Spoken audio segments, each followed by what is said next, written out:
அதான் உலக கதையே பேச போறோம்.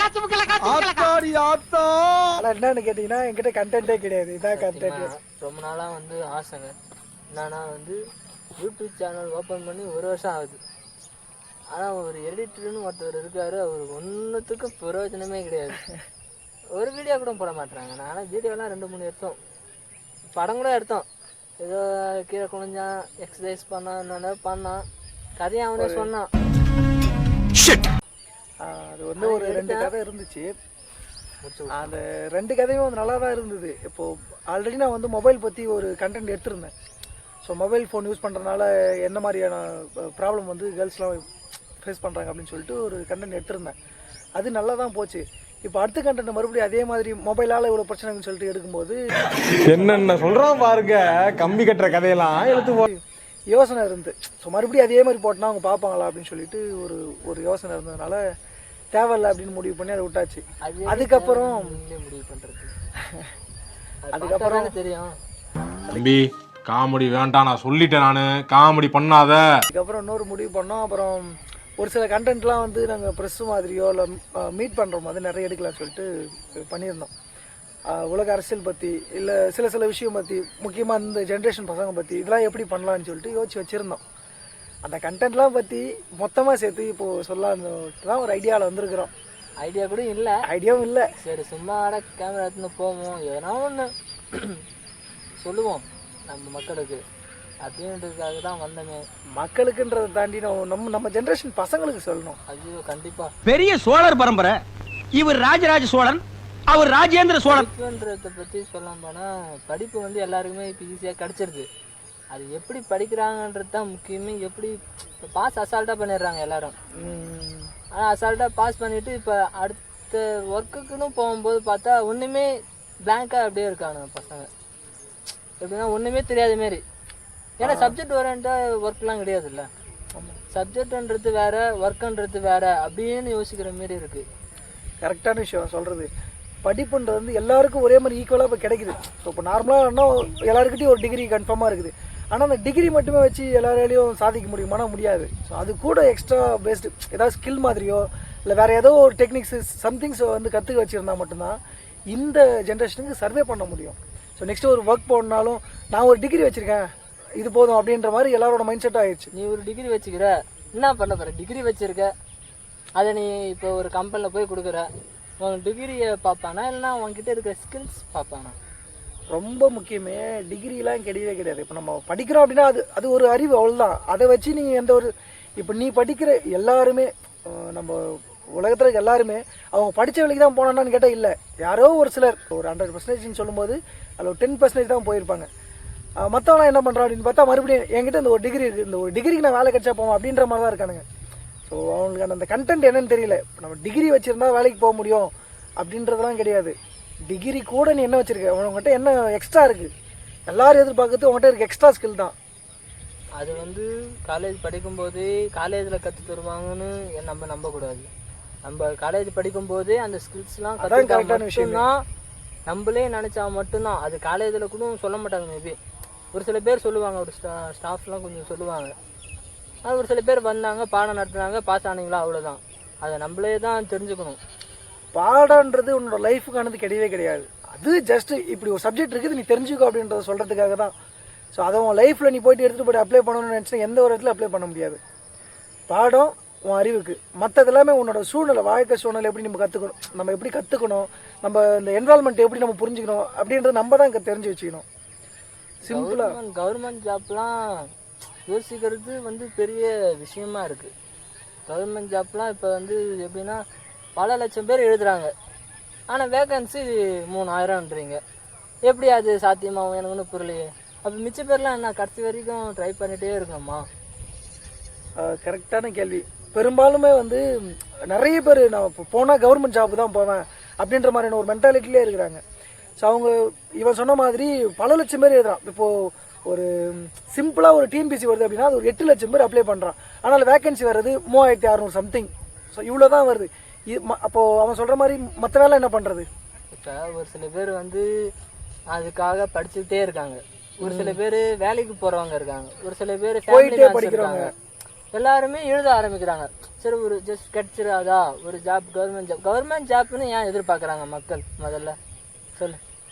இப்போ கவர்மெண்ட் ஜாப் கிடைச்சிருச்சு அப்படின்னா அவனோட லைஃபையே செட்டில் பண்ணிடலாம், அவங்க தலைமுறையே செட்டில் பண்ணலாம் அப்படின்ற மாதிரியான ஒரு ஐடியாவில் தான் இருக்காங்க. கவர்மெண்ட் ஜாப்னா நம்ம வந்து ஒரு மெடிக்கல் லீவ் போட்டால் கூட நம்மளுக்கு ஒரு சேலரி எப்பவுமே வந்துடும், கிரெடிட் ஆகும். ஒரு நம்மளுக்கு எதனா ஆனால் கூட நம்மளுக்கு வீட்டில் இருக்கவங்களுக்கு ஒரு ஜாப் வந்துடும். அது பேஸ் பண்ணி எல்லாருமே கவர்மெண்ட் ஜாப் போகிறாங்க. ஆனால் கவர்மெண்ட் ஜாப் வந்து எல்லாருக்குமே கிடைக்கிறது கிடையாது, அது ரொம்பவும் கஷ்டம். எப்படின்னா எல்லாருமே ட்ரை பண்ணுறாங்க.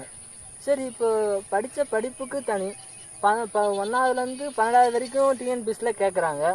அப்போ அந்த டிஎன்பிஎஸ்சியில் 1ஆவதுலேருந்து 2வது வரைக்கும் 12வது வரைக்கும் கேட்குறாங்களே, அப்போ அதை வந்து 1ஆவது 12வது வரைக்கும் படிக்கும்போது சொல்லலாம்ல. இப்போ நீங்கள் பப்ளிக் எக்ஸாம்னு சொல்கிறீங்க, புரியுது. பப்ளிக் எக்ஸாம் வைக்கிறீங்க.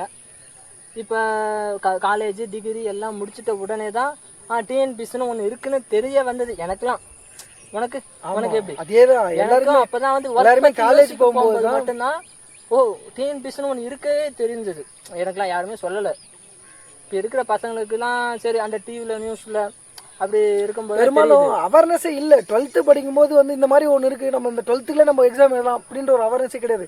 10th முடிச்சா இது எழுதலாம், 12th முடிச்சா இது எழுதலாம், காலேஜ் ஃபர்ஸ்ட் டிகிரி முடிச்சா இப்படி எழுதலாம் அப்படின்ற ஒரு அவேர்னஸ் இல்லை. அதை தாண்டி பெரும்பாலும் வந்து 10th முடிச்சிங்களோ 12th முடிச்சிங்களோ அந்த எக்ஸாம் எழுதுறது கிடையாது. பிஹெச்டி வரைக்கும் படிச்சவங்க இதே எக்ஸாமுக்கு தான் போறாங்க திரும்ப. அதே அப்படியே இவ்வளவு தூரம் படிக்கணும்ன்ற இந்த ஒரு சிஸ்டமே ரொம்ப தப்பா இருக்கிற மாதிரி தெரியுது. ரொம்ப கஷ்டம். அப்ப அதுக்கான ஒர்க் கூட நம்ம டிகிரி ஊந்து படிக்கணும், கடன் வாங்கி டிகிரி படிக்கணும், எம்ஏ படிக்கணும், பிஹெச்டி முடிக்கணும், அதுக்கப்புறம் கடைசியில் வந்து 1ஆவதுலேருந்து 12வது சப்ஜெக்ட் படிக்கணும். அதில் நம்ம முக்கிய எழுதினாலும் 1 மார்க்கில் போச்சு, ஜஸ்ட்டில் போச்சு. அந்த என்னது அந்த கேஸ்ட் சொல்லுவாங்களே, ஸோ அதில் ஒவ்வொரு கேஸ்ட்டுக்கு கேட்டகரிக்குன்னு சொல்லிட்டு நிறைய பர்சன்டேஜ் மூலயமா போயிடுது.